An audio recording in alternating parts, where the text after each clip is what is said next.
I know. This is way too early to be doing something like this. We don't know what the future of RWBY is. We know that it looks good, but Volume 10 has not been officially announced yet. We don't know who's going to pick up RWBY. We don't really know anything aside from things are looking good. But I wanted to do it anyway. Just to get some ideas out there, get some discussion going. So here we are. A very, very, very premature rough draft of a Volume 10 bingo. This is obviously subject to change. There are a lot of these that will probably and most definitely will be replaced once we actually get to Volume 10 and get a trailer shown to us and we see anything for it. So, yeah. But until then, this is going off of just where we left off with Volume 9, with what the epilogue gave us, and beyond. And I guess, considering two of these squares, technically the movies, but we'll get into that. So, here is the bingo. You can go ahead and have a look. I'm going to go ahead and get into the actual discussions of these points.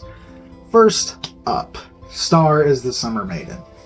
Yeah, I talked about this in the first Beyond episode with Junior Detectives, that it's very suspicious that Sun, in particular, is very adamant that whoever that person Neptune pointed out was, is not the Summer Maiden.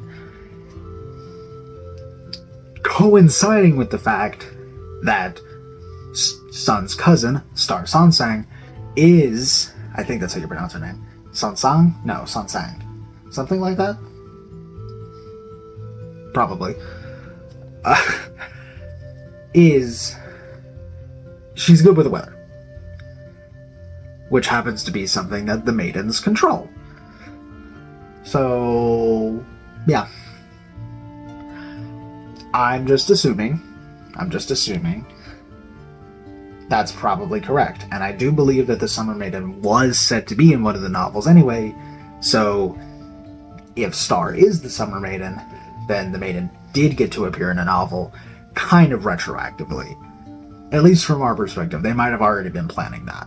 Raven and RWBY talk. I need this so badly. I need it so badly. Considering Raven is one of assumedly only two people who knows what happened to Summer Rose alongside Salem. And all Salem's doing is making these vague comments and stuff, and we kind of know that she had something to do with the grimification thing. But Raven is holding a lot more back than we probably initially thought. I had thought that, now personally, I always thought, not always, but for a few years now, thought that Raven did know more. And the way that I thought that it happened was that Raven used her one rule on Summer during her fight with Salem. So I was on the right track. This is the really, really, really, really funny thing about the way that I predict RWBY, is I'm at least partially correct. Watts is alive theory? Well, he's alive in the DC universe. Time travel in Vacuo? Well, I was wrong about who got sent back in time. But they did technically time travel to Vacuo whenever they were going back to Remnant, so I'm at least partially right in these theories. So, yeah. I think, though, it would be very funny if the Raven and RWBY talk just went down like the Santa Claus and Charlie scene. Did you fuck my mom? What do you mean? Did you fuck my mom, Santa Claus? Did you fuck my mom? No. Did you fuck her? No. Did you fuck my fucking mom? Did you fuck my mom, Santa? Yeah! Glinda arrives with the Belladonnas and Ilia. So in the epilogue, after Port tells us that Vale has been destroyed, and that he and Oobleck and a whole slew of other people came to Vacuo, Glinda went to get help. So the only people that I can think that she went to go get, now whether she went there with the intention of getting them or not, I'm not sure, but the only other place she can go is Mistral, or Menagerie. And, well, Gira's new brotherhood is operating in those areas. So that, paired with the scene of Gira calling Ilia in Volume 8, probably that's who Glinda is going to show up with. Zeno Robinson voices Fox. This is how you know that I am scraping the barrel for this bingo, because I'm going into voice work instead of sticking to the plot. If I knew more, I would just be doing plot stuff. But this is a very popular fan cast for Fox, who is the only member of Team Coffee not to have a voice actor applied yet. So I'm with it. I like Zeno's work. I've recently started watching Pokemon Horizons, where he, I believe, voices Fuecoco, and I absolutely love Fuecoco in that series. So I am 100% down for it, absolutely. Windsor distances herself from Weiss. So in the epilogue, the memorial for those who have died, mainly for Team RWBY and Jean, says, "Don't come back," written on it. I had thought that this was from the Vacuans to Weiss out of spite for the Schnees. However, upon rewatching, Winter is the one who makes that be written on there, which I believe is her coping mechanism for this situation and her acceptance that Weiss isn't coming back. And I hope that they build upon that, because I do think that it would be very good for them to have Winter immediately be open to Weiss again and stick around her more, and actually be more protective now. But I don't think I would want that immediately. Personally, I think it would still work, but I think I would want that later, if at all. I think what I want is for her to immediately, her initial thing is to be away from Weiss, because she doesn't feel like she deserves to be in her presence, because she wasn't able to save her from falling at the end of Volume 8. So, yeah. A good comparison for this is the way that Ruby and Yang separated at the end of Volume 3, and how their reunion later in Volume 5 came to be. Winter and Weiss, they have their hug in Volume 7, but it's really not comparable. It's not the same thing. So I really want them to have a moment like the Ruby and Yang reunion in Volume 5. Minor side characters returning. I feel like this one's kind of a given.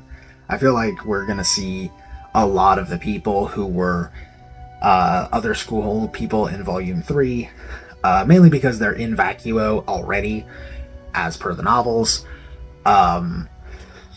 But I feel like there are a lot of other people that we could see as well who haven't gotten much of any content.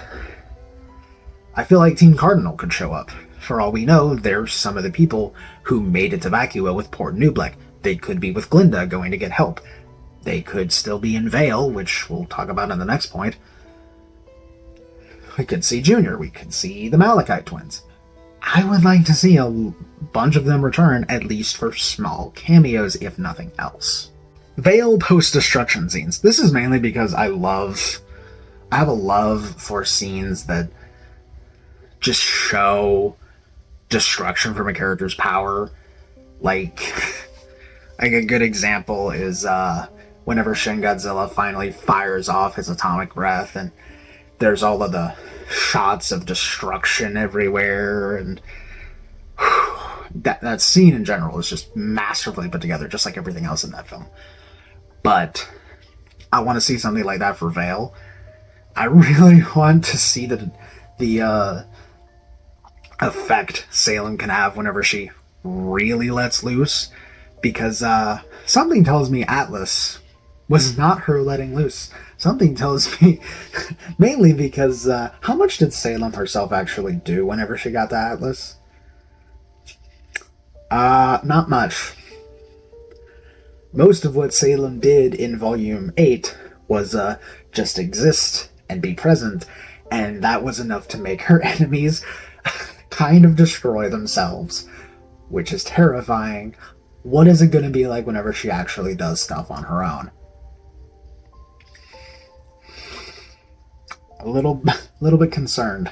I feel like it is possible that we see some of the cameos that I was talking about a minute ago in the Vale post-destruction scene if they didn't make it to Vacuo.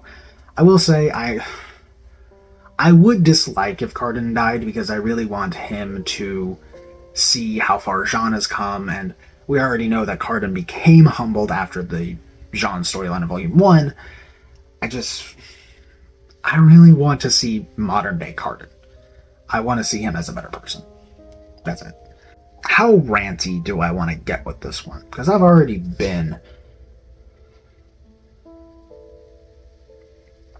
I've been very, very adamant that this is one of the reasons Volume 9 is held back from being the best volume. RWBY and Jean talk about Penny, because Volume 9 forgot to do it. Normally, I would say, oh, the budget prevented them from having enough time. No, they said that they didn't want to retread that much, even though this is something that should have been retreaded. It's very important that this should have been retreaded. God, oh God, why did we not get Ruby's on-screen reaction to Jean had to be the one to kill Penny? She knows Penny is dead, but as far as what the show gave us, she does not know Jean is the one to do it. And that is very annoying. Now, I have said that the way that I would like to see it happen, that I think is going to be the best Band-Aid, not the way that I think they will do it, but the way that I think they should do it, is give us a during 9 flashback that shows whenever RWBY, actually learned about it. Not just that Penny died, but that Jean had to be the one to do it. So that very important moment can be on screen like it should have been to begin with. And then give us a present day they talk about it. I feel like we're only going to get the present day they talk about it, if anything. And that's gonna annoy me, because it's not gonna feel earned, because we didn't get to see the initial reaction the way that we should have seen it. It would be a Band-Aid, but it wouldn't be as good. Boba's safe word is used. I hope this waits a while to happen, because unfortunately, for me and my very RWBY timeline-obsessed brain,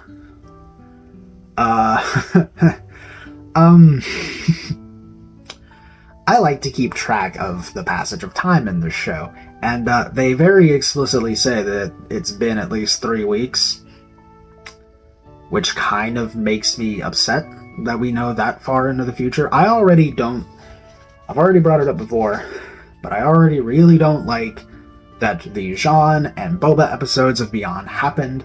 I get why they did from a production standpoint, but I think that narratively we should have not gotten them, because that should have been saved for the time that it should have been told. The other 2 were fine.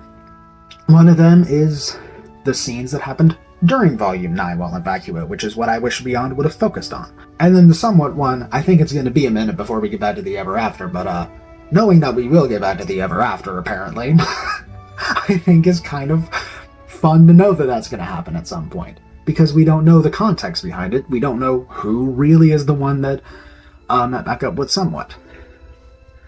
We just basically have confirmation that the Ever After isn't done with, which I am glad that that doesn't have to be a speculative point. As opposed to, we have specifics for where 3 of our main characters are going to have their focus for Volume 10.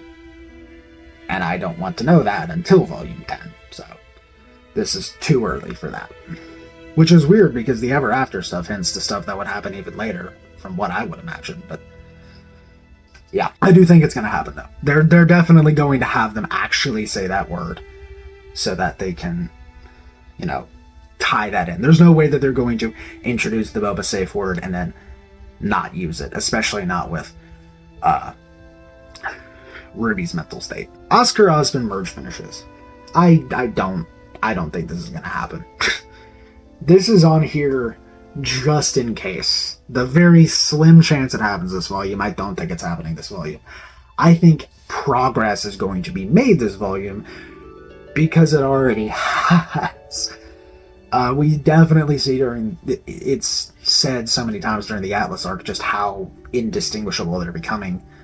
And we see in the epilogue and beyond just how much further it's become. So it's definitely getting built up. I don't think it's going to happen this volume, but it is going to happen soon. And I really think that with as much as they've built up, it'd be a huge cop-out to not merge them. Salem calls out Cinder's lies. I don't know if this is really important, because Salem obviously knows that she's lying. She knows when people are lying. But she doesn't care that Cinder lied this time, because she got what she wanted. She got both the relics. So it's like, you can tell that she knows Cinder is lying, but it's like, well, halfway done with my evil plan is a little bit more important than Little Red staying alive. And you might be lying to me, but hey, you got the result, so. But I feel like even if Salem doesn't necessarily care, I think Cinder does. I think it's very important to Cinder that she thinks that she successfully lied to Salem. And as soon as they find out that the heroes have come back, yeah. Salem might not care. Cinder does. Merlot! I have been pondering the possibility of Merlot in the actual show. Technically only since Volume 8, but consider how long ago that was. And that was because of the Hound, where Salem described it as an experiment. Well, mind went to Merlot because the only other person in this universe that we know experiments on Grimm is Merlot. Unless you count Watts experimenting with Grimm in the DC universe, but that doesn't count, that's non-canon anyway. Here's the thing. There's that scene in Volume 4 when Salem is talking to the Seer Grimm. And, we don't know who she was talking to. But we know who she wasn't talking to. She wasn't talking to anyone that Cinder had recruited.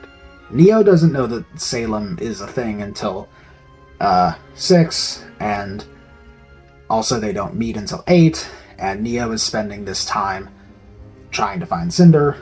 Roman is dead. Adam is in Mistral, where Sienna Khan is, and Hazel is going to him, so that's 2 more people accounted for. To account for 3 people, Cinder, Mercury, and Emerald are still in Salem's castle. Tyrion is off hunting Ruby, and Watts is going to meet Lionheart. That is all of Salem's immediate people accounted for. So who was she talking to? I'm sure she could have been talking to the Grimm, but I feel like she was talking to a person. Because the way that she says, the relic is there, makes it seem like someone spoke through the seer to her, saying, we can't find where it's hidden. And it's her being like, no, it is there.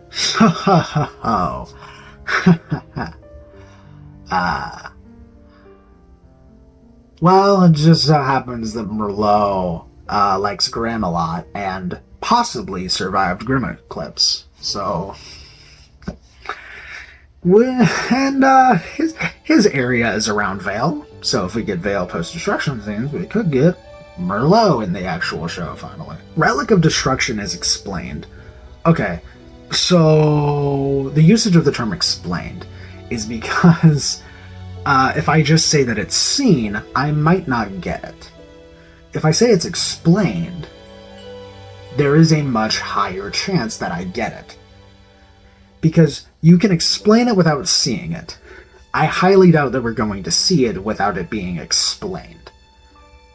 Think to the previous arc, the Atlas arc. We get a brief summary of the sword in Volume 7, and then a more in-depth one in 8 where it actually gets used. Now, granted, the lamp doesn't have this same thing, but that's because we didn't know how the relics worked anyway, or really what they were, so of course we got to see it before there was any explanation, because it was their proper introduction to the story since being vaguely talked about beforehand. More Vacuo ties to the Ever After. Okay, something's going on with Vacuo, alright? Something is going on in Vacuo that has the ties to the Ever After. The only other two people that we know to have fallen in the Ever After are from Vacuo.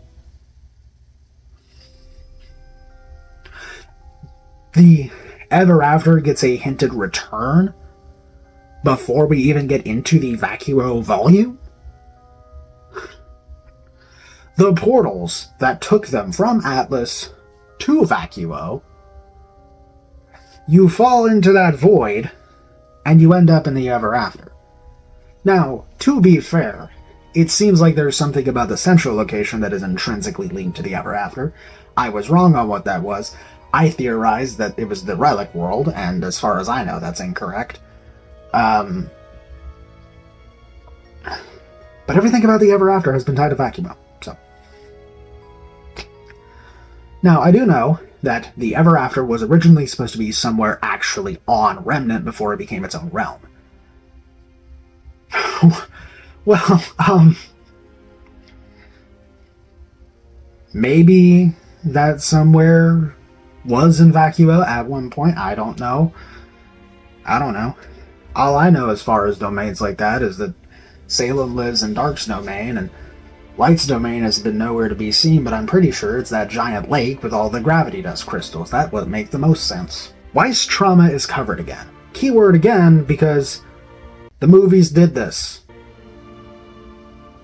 Again, I understand the production reason. I just think narratively it was a bad call. Because now, that paired with, oh, we don't like to retread stuff, which is, again, why Volume 9 messed up with the Penny stuff, I'm worried Volume 10 is not going to be able to cover it the right way, because the movie already did it. And as you can see, 2 squares from now, I say that with the RWBY gang angst. That, paired with Boba, makes me concerned that we're not going to get it to the extent that the actual show should have, because the movie and beyond already did it. Like I said, understand the production reason. I don't think it works narratively to already have this done. Erica Lindbeck voices Jillian. I believe that this is Aaron Troke's headcanon whenever they talked about the crown appearing in the epilogue. Now, technically, we didn't know that it was the crown at the time because the captions saying that it was the crown weren't there whenever it was initially uploaded, but then it was, revealing, yes, that is Jackson Jillian Asturias, and whenever Aaron talked about their headcanon, they had just said, I know who they are, and my headcanon is that the girl is voiced by Erica Lindbeck. So, I got it there, just as a little nod to that, and I mean, I think that would be good too. Erica's very good, and I would like to see her as Jillian, yes. Hear her as Jillian, I think is the better way to word that. Raven Yang talk. Yeah, okay. Come on, they've got to talk about something. Come on, Raven is the reason that they end up getting to go back to Vacuo, because her portal is what gets them to the city proper. They've got to talk. It could be a Raven dies and passes the power to Yang talk. God, yes. Oh, God, I would love a scene like that. Especially if they're in 2 different places, and this is, like, that's the only way they can have closure, is in that, like, between realms void. Travel Buddies scenes. Okay, I'm being self-indulgent with this one. Travel Buddies is my rare pair. Neon and Reese. Can't help but I love that. I love that ship. I love it so much. And now they're finally in the same kingdom for the first time since Volume 3, where they technically they did get a team attack in Volume 3, And I'm very glad for that. But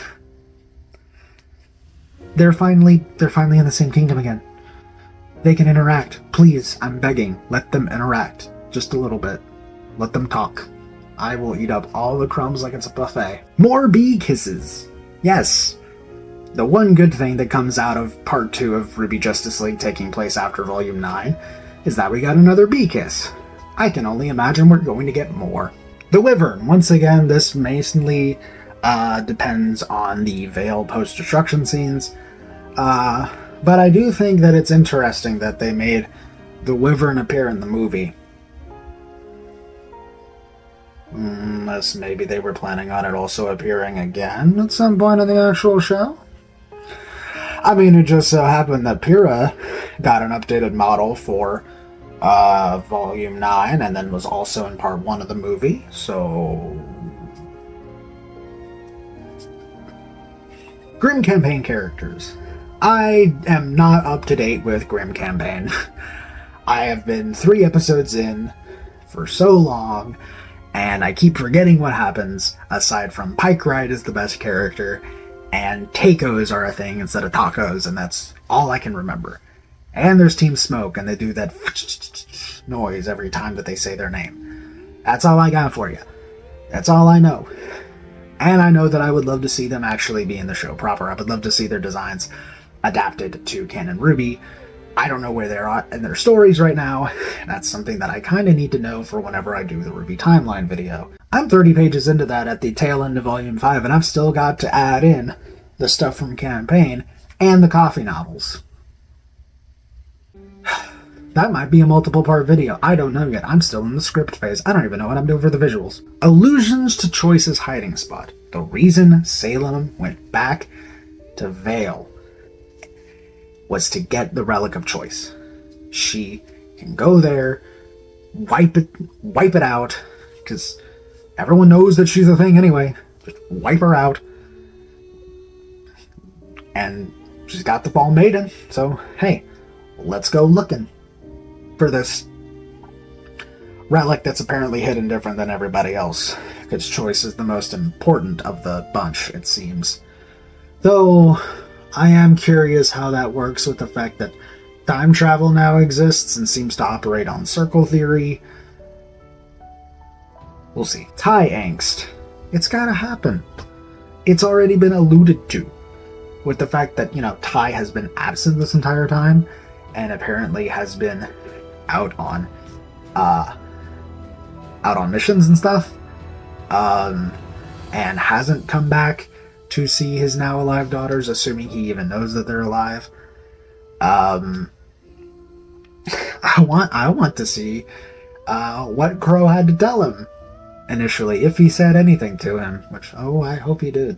Anyway, there are the predictions, hopes, and some other ones in there just to fill out the board for what I think Volume 10 could possibly give us whenever we eventually get there. Let me know your thoughts, of course, as always. What do you want to see for Volume 10? Do you think any of these might be right? Do you think any of these are just flat out wrong?